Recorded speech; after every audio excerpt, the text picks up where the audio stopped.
यह है आज का वचन आपके लिए क्राइस्ट एम्बेसी इंडिया की ओर से। Praise the Lord.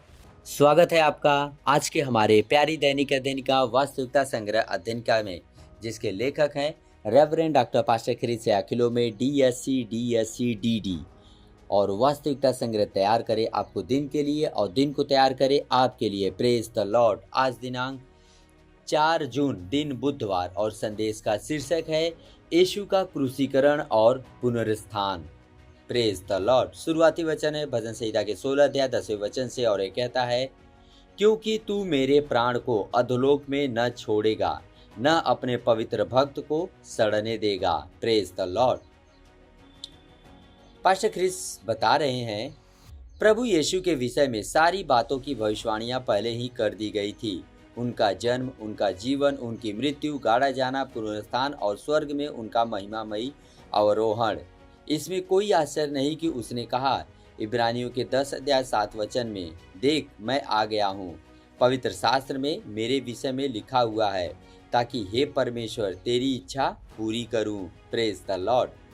उदाहरण के लिए भजन संहिता के 22 अध्याय में उसने क्रूसीकरण की भविष्यवाणी हजारों वर्ष पहले ही की गई थी।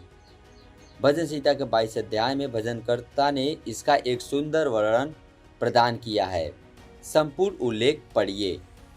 जकरिया के 12 अध्याय 10वें वचन में भविष्यवक्ता जकरिया ने भी उनकी मृत्यु के विषय में भविष्यवाणी की, यह कहते हुए, तब वे मुझे ताकेंगे, अर्थात जिन्होंने उन्हें बेधा है, और उसके लिए ऐसे रोएंगे।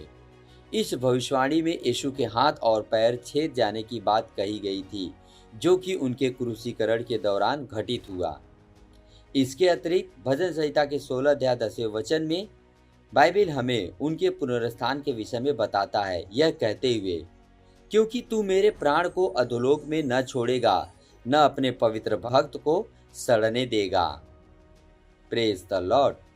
जब यीशु क्रूस पर मरे तब वह नरक में गए, क्योंकि हर पापी जो मरा उसे नरक में जाना चाहिए था, और यीशु ने संपूर्ण विश्व के पापों को उठा लिया।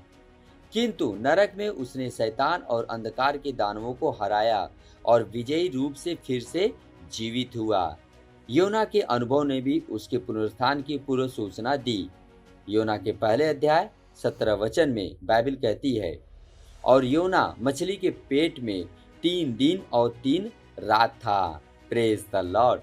प्रभु यीशु ने मत्ती के 12 अध्याय 40 वचन में NIV अनुवाद में इसे संदर्भित किया, यह घोषणा करते हुए, योना 3 रात दिन जल जंतु के पेट में रहा, वैसे ही मनुष्य का पुत्र 3 रात दिन पृथ्वी के भीतर रहेगा। हालेलुया।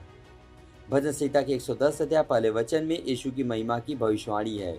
यह कहता है, मेरे प्रभु से यहोवा की वाणी यह है, तू मेरे दाहिने हाथ बैठ, जब तक कि मैं तेरे शत्रुओं को तेरे चरणों की चौकी न कर दूं।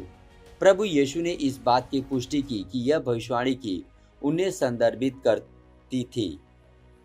मत्ती के 22 अध्याय 41 से लेकर 45 वचन में यह कहता है, जब फरीसी इकट्ठे थे तो यीशु ने उनसे पूछा, मसीह के विषय में तुम क्या सोचते हो, वह किसका पुत्र है?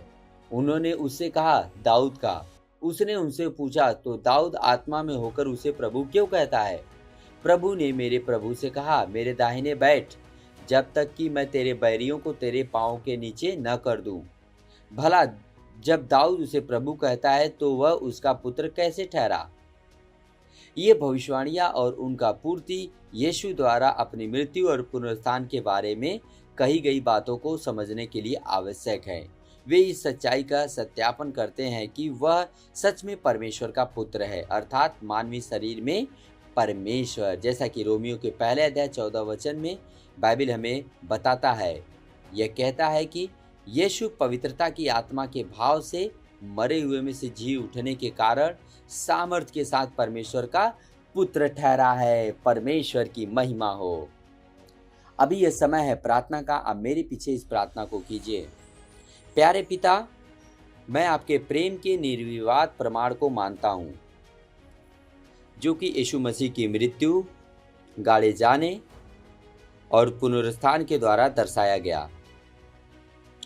उस विजय के लिए जो उसने हमारे लिए लाई, और हमें उसमें विजयी बनाने के लिए आपका धन्यवाद।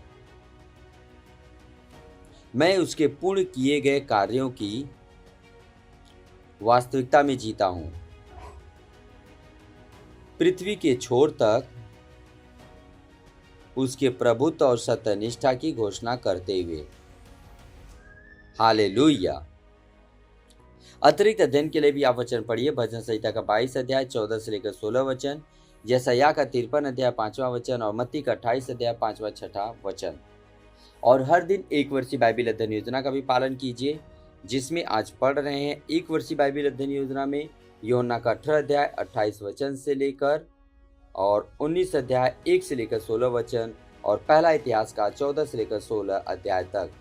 आप चाहें तो द्विवर्षीय बाइबल अध्ययन योजना का भी पालन कर सकते हैं, जिसमें पढ़ेंगे मरकुस का 14 अध्याय 66 वचन से लेकर 72 वचन और व्यवस्था विवरण का 2 अध्याय।